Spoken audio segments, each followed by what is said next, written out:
Welcome to our channel Masameen Vision. Please subscribe channel and press bell icon.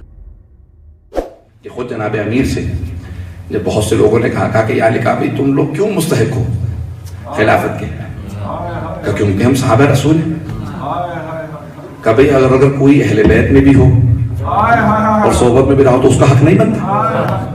تم کس طرح سے حکم لگا رہے ہو؟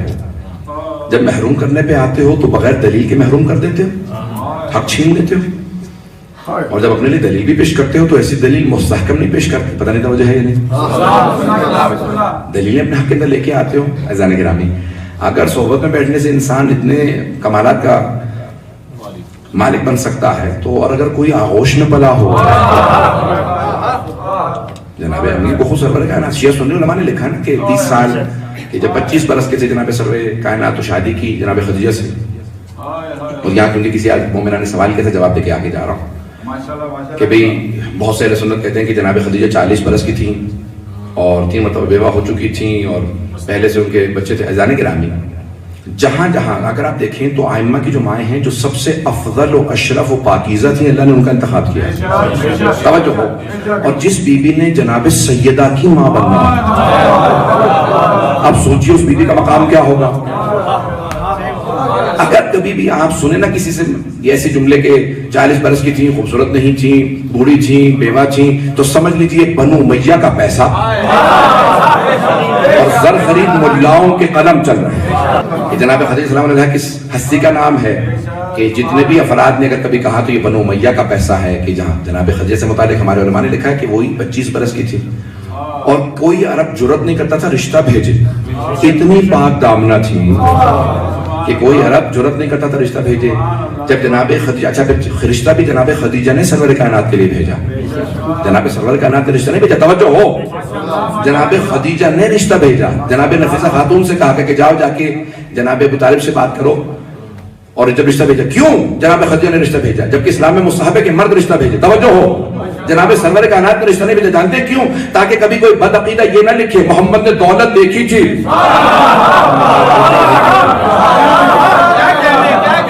یہ نہ کہے دولت دیکھی تھی رشتہ بھیج دیا. ملکۃ العرب تھی, اتنی دولت مند تھی, اتنا کچھ تھا ان کے پاس, تو دولت دیکھنے کے بعد رشتہ بھیج دیا. جناب خدیجہ ابھی اعلان رسالت نہیں ہوا, کہا میں ابھی سے حفاظت کر کے رسالت کی بتاؤں گی کہ میں ایمان رکھنے والی ہوں. جس میں سیدہ کی ماں بننا, سوچیو مقام کیا ہے. ہم بتائیں جب آئیں تو جناب نفیسہ خاتون نے کہا جناب ابو طالب سے, کہا کہ جناب خدیجہ الکبریٰ کا رشتہ لے کے آئی ہوں. کہ پہلے بھتیجے سے بات کیجیے, جن کے لیے رشتہ ہے انہیں سے بات کیجیے. جناب سرور کائنات کے بعد جب نفیسہ خاتون آئی, کہا کہ آپ کے لیے رشتہ لے کے آئی ہوں, تو کہا کہ میرے چچا سے بات کیجیے. کہا ان سے پہلے بات کر چکی ہوں, انہوں نے کہا کہ آپ سے بات کروں. کہا پھر مجھے چچا سے مشورہ کر لینے دیں. بھئی یہ سرور کائنات اتنا اہتمام کیوں کر رہے ہیں بار بار کہ ان سے بات کیجیے, میں ان سے بات کروں گا. یہ دنیا کو سمجھا رہے ہیں جس سے رسالت مشورہ کرے. آئے جناب ابو طالب کے پاس, کہا چچا جان آپ کو معلوم ہے کہ خدیجہ کا رشتہ ہے, آپ کا مشورہ کیا؟ کہ بھتیجے آپ خدیجہ سے شادی ضرور کیجئے گا. کہ چچا جان آپ بتا دیجئے تاریخ کے اندر مورخین نے سب کرنا تھا, جناب ابو طالب نے کیوں مشورہ دیا؟ کہ خدیجہ کا اور ہمارا شجرہ 4 نسلوں پہ مل جاتا. پتہ نہیں توجہ ہے. کہ اوروں کے شجرے اور تہرا کے ہیں, خدیجہ کا شجرہ ہم سے 4 نسلوں پہ مل جاتا ہے. خدیجہ بنت خویلد بنت اسد بنت عبد مناف, سرور کائنات کے جناب خدیجہ کے جد ایک ہے. توجہ ہو, کہ 4 نسلوں پہ شجرہ ہم سے مل جاتا ہے. اور خدیجہ سے زیادہ پاک دامن مکے میں کوئی نہیں. اور خدیجہ با ایمان بھی ہے, با عفت بھی ہے, تمام وہ صفات رکھی ہے جو ایک نبی کی زوجہ میں ہونی چاہیے. سرور کائنات نے کہا چچا پھر کہہ دیجیے ہماری طرف سے ہاں ہے, اور عقد آپ پڑھیں گے,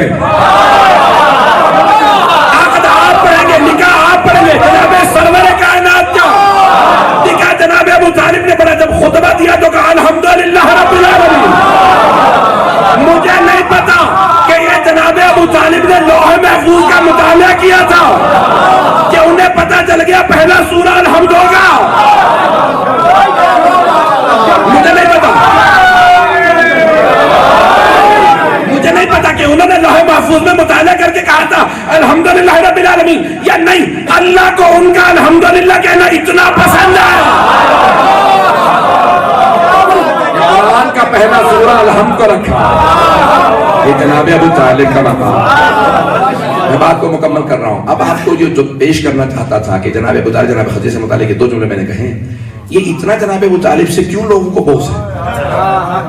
بھئی اتنے اور صحابہ موجود ہیں جن کے باپ کافر مرے ہیں، کسی اور سے تمہیں اتنی عداوت نہیں ہے، ان کا نام لے دیتے، جناب ابو طالب سے کیوں اتنی عداوت ہے؟ کیونکہ جناب ابو طالب کا ایک جرم ہے، وہ ہیں جب بھی لکھا جائے نا علی تو لکھا جائے گا ابن ابی طالب۔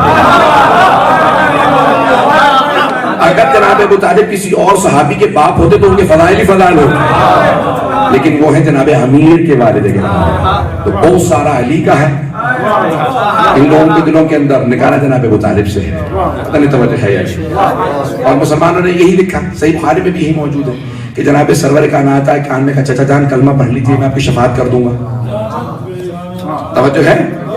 میرے کان میں آگے کہا چچا جان آپ کلمہ پڑھ لیجیے میں شفاعت کر دوں گا، تو ایک بات تو واضح ہوئی نا کہ بخاری شفاعت کو مانتے ہیں، مانتے کہ نہیں مانتے؟ شفاعت کو تو مانتے ہیں نا بھائی، بہت سے تو منکر ہے نا کہ شفاعت نہیں ہے، تو اس نے کہا کہ نہیں شفاعت کر دوں گا، پہلی بات۔ دوسری بات، جو انسان کسی کے کان میں بات کہتا ہے نا وہ اس لیے کہتا ہے تاکہ دوسرے نہ سنیں، پتہ نہیں بات پہنچ رہی ہے؟ اگر سرور کائنات کان میں کچھ کہہ رہے تھے تو کان میں کہنے کے بعد مقصد ہی فوت ہو گیا کہ وہاں جتنے لوگ موجود تھے سب نے سن لیا کہ کہا چچا جان آپ کلمہ پڑھ لیجیے میں شفاعت، توجہ ہو بھئی جب کان میں کہے تو سنا تم نے کیسے؟ مجھے تعجب ہے مسلمانوں پہ، سننے پہ آئے تو کان میں کہیں بات سن لیں اور نہ سننے پہ آئے تو غدیر کا چیخ چیخ کے اعلان ہو رہا نہیں سن رہے، تعجب ہے مسلمانوں پہ، سننے پہ آتے تو کان میں کہیں بات سن لیتے اور نہ سننے پہ آئے تو چیخ چیخ کے اعلان ہو رہا من کو کمال، سننے کو تیار ہے۔ اب وہ 3 راویوں کی جلدی سے نام سن لیجیے جنہوں نے یہ روایت کی ہے، 3 راوی ہیں اس کی کہ جناب سرور کائنات نے کان میں کہا چچا جان آپ کون کون ہیں 3؟ پہلے ابو ہریرہ جو بھی مسلمان ہی نہیں ہوئے تھے، پتہ نہیں بات پہنچ رہی ہے نہیں، 3 راوی ہیں سن رہے ہیں؟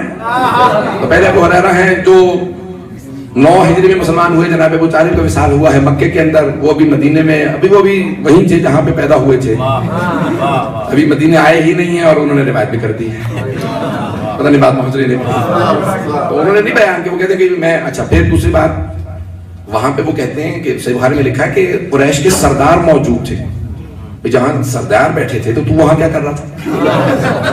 نہ تو سردار تھا، نہ وہ تیرا قبیلے کا کوئی بیک گراؤنڈ تھا، نہ کوئی توجہ ہے، بات پہنچ رہی ہے، برا تو نہیں منا رہے؟ جہاں سردار بیٹھے تھے تو وہاں بھی اس کا کیا کام تھا؟ اچھا دوسرا راوی عبداللہ ابن عباس جو پیدا ہی نہیں ہوئے تھے، اور تیسرا راوی ہے عبداللہ ابن عمر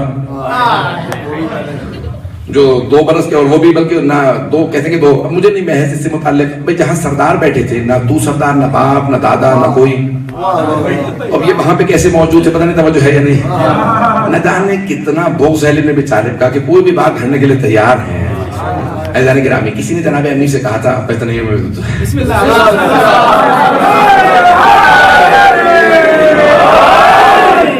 یہ بغض نیا نہیں ہے جناب امیر کا، یہ بغض بہت پرانا تھا، بڑے بڑوں کے اندر بغض تھا علی بن ابی طالب کا۔ تو ایک نے آنے کے بعد جناب امیر سے کہا یا علی ابو کا فی النار، سارے لوگ کہہ رہے کہ معاذ اللہ آپ کے بابا نار میں جہنم ہے، تو آپ نے فوراً سوال کیا اما سمعت رسول اللہ یقول، کیا تو نے جب میرے بھائی رسول خدا سے کہتے سنا کہ علی قسیم الجنت والنار؟ توجہ، کیا تو نے سنا ہے میرے بھائی رسول خدا سے کہتے ہوئے کہ علی جنت و دوزخ کا تقسیم کرنے والا ہے؟ کہاں سنائی تو سب کے سب کہتے ہیں کہ علی جنت و دوزخ کا تقسیم کریں گے۔ کہا انا قسیم الجنت والنار وابی فی النار، کہ میں جنت و دوزخ کا تقسیم کرنے والا اور میرے باپ جہنم میں، کہ میرے بابا نہیں اپنے باپ کی خیر منا۔